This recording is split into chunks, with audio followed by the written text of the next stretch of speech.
Section 199. Vaisampayana said, Vyasa continued, in days of yore, the celestials had once commenced a grand sacrifice in the forest of Naimisha. At that sacrifice, O king, Yama, the son of Vivaswat, became the slayer of the devoted animals. Yama, thus employed in that sacrifice, did not, during that period, O king, kill a single human being, death being suspended in the world. The number of human beings increased very greatly. Then Soma and Sakra and Varuna and Kuvera, the Sadyas, the Rudras, the Vasus, the twin Ashwins, these and other celestials went on to Prajapati, the creator of the universe. Struck with fear for the increase of the human population of the world, they addressed the master of creation and said, Alarmed, O Lord, at the increase of human beings on earth, we come to thee for relief. Indeed, we crave thy protection. Hearing those words, the grandsire said, Ye have little cause to be frightened at this increase of human beings. Ye all are immortal. It behoveth ye not to take fright at human beings. The celestials replied, The mortals have all become immortal. There is no distinction now between us and them. Vexed at the disappearance of all distinction, we have come to thee in order that thou mayest distinguish us from them. The Creator then said, The son of Vivaswat is even now engaged in the grand sacrifice. It is for this that men are not dying. But when Yama's work in connection with the sacrifice terminates, men all again begin to die as before, strengthened by your respective energies. Yama will, when that time comes, sweep away by thousands the inhabitants on earth, who will scarcely have then any energy left in them. Vyasa continued, hearing these words of the firstborn deity, the celestials returned to the spot where the grand sacrifice was being performed, and the mighty one sitting by the side of the Bhagirathi saw a golden lotus being carried along by the current. And beholding that golden lotus, they wondered much, and amongst them that foremost of celestials, with Indra, desirous of ascertaining whence it came, proceeded up along the course of the Bhagirathi, and reaching that spot whence the goddess Ganga issues perennially, Indra beheld a woman possessing the splendor of fire. The woman who had come there to take water was washing herself in the stream, weeping all the while the teardrops she shed, falling on the stream, were being transformed into golden lotuses. The wielder of the thunderbolt, beholding that wonderful sight, approached the woman and asked her, Who art thou, amiable lady? Why dost thou weep? I desire to know the truth. Oh, tell me everything. Vyasa continued. The woman thereupon answered, O Sakra, thou mayest know who I am and why, unfortunate that I am, I weep. If only, O chief of the celestials, thou comest with me as I lead the way, thou shalt then see what it is I weep for. Hearing these words of the lady, Indra followed her as she led the way, and soon he saw, not far off from where he was, a handsome youth with a young lady seated on a throne placed on one of the peaks of Himavat and playing at dice. Beholding that youth, the chief of the celestials said, No intelligent youth, that this universe is under my sway. Seeing, however, that the person addressed was so engrossed in dice that he took no notice of what he said, Indra was possessed by anger and repeated, I am the Lord of the universe. The youth, who was none else than the god Mahadeva, the god of the gods, Seeing Indra filled with wrath, only smiled, having cast a glance at him.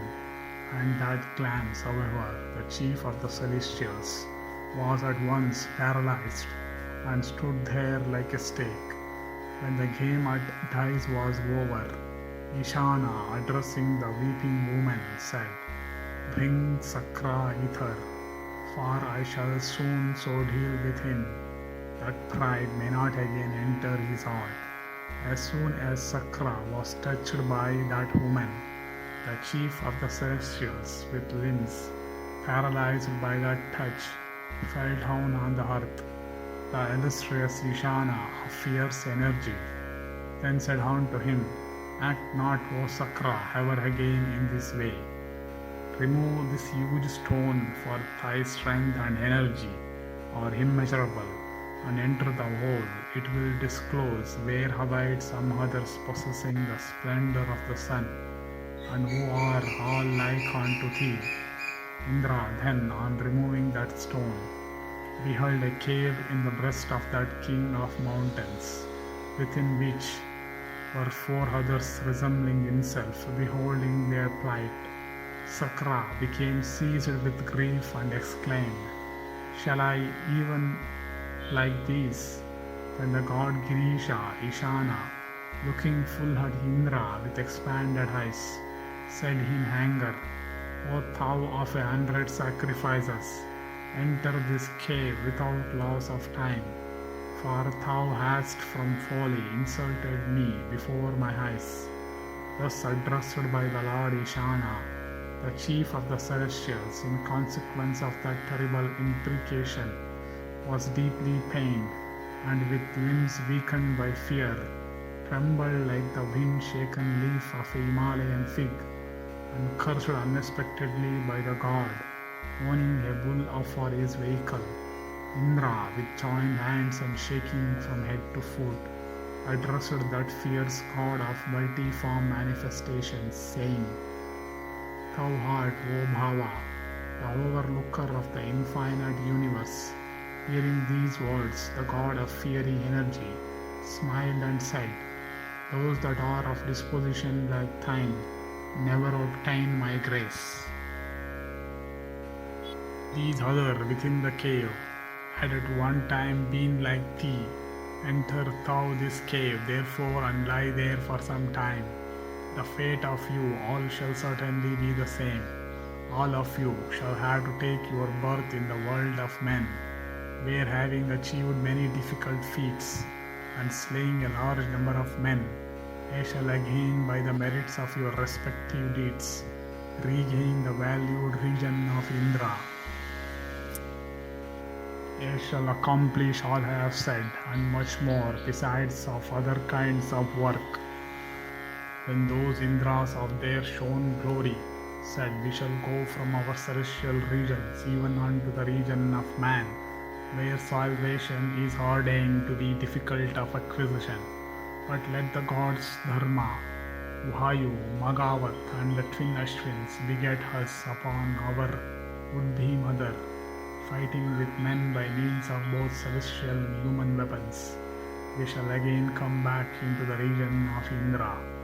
Vyasa continued, hearing these words of the former Indras, the wielder of the thunderbolt once more addressed that foremost of gods, saying, "Instead of going myself, I shall, with a portion of my energy, create from myself a person for the accomplishment of the task thou assignest, to form the fifth among these, Vishwabhuk, Bhutadaman, Sivi of great energy, Santi the fourth, and Tejaswin. These it is said were the 5 Indra of old, and the illustrious god of the formidable thou from his kindness granted unto the 5 Indras the desire they cherished, and he also appointed that woman of extraordinary beauty, who was none else than celestial Sri, goddess of grace herself, to be their common wife in the world of men. accompanied by all those Indras. The god Ishana then went on to Narayana of immeasurable energy, the infinite, the immaterial, the increate, the old, the eternal, and the spirit of these universe without limits. Narayana approved of everything. Those Indras then were born in the world of men, and Hari Narayana took up 2 hairs from his body. One of each hairs was black and the other white, and those 2 hairs entered the wombs of 2 of the Yadu race, by name Devaki and Rohini, and one of these hairs, which was white, became Valadeva, and the hair that was black was born as Keshava's self Krishna. And those Indras of old who had been confined in the cave on the Himavat are none else than the sons of Pandu, endued with great energy, and Arjuna amongst the Pandavas, called also Savyasachi, using both hands with equal dexterity, is a portion of Sakra. Vyasa continued, "Thus, O king, they who have been born as the Pandavas are none else than those Indras of old, and the celestial Shri herself had been appointed as their wife is this Draupadi of extraordinary beauty. How could she, whose effulgence is like that of the sun, or the moon, whose fragrance spreads for 2 miles around, take earth in any other than an extraordinary way, is from within the earth, by virtue of the sacrificial rites.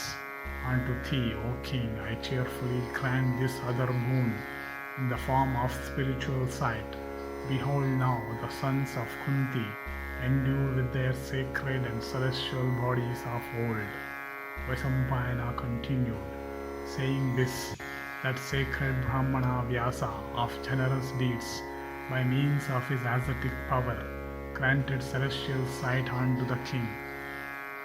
Thereupon the king beheld all the Pandavas endued with their former bodies, and the king saw them possessed of celestial bodies, with golden crowns and celestial garlands, and each resembling Indra himself, with complexions radiant as fire or the sun, and decked with every ornament, and handsome and youthful, with broad chests and statues measuring about 5 cubits, endued with every accomplishment, and decked with celestial robes, great beauty and fragrant garlands of excellent making. The king beheld them as so many 3-eyed gods, Mahadeva, or Vasus, or Rudras, or Adityas themselves, and observing the Pandavas in the forms of those Indras of old, and Arjuna also in the form of Indra, sprung from Sakra himself,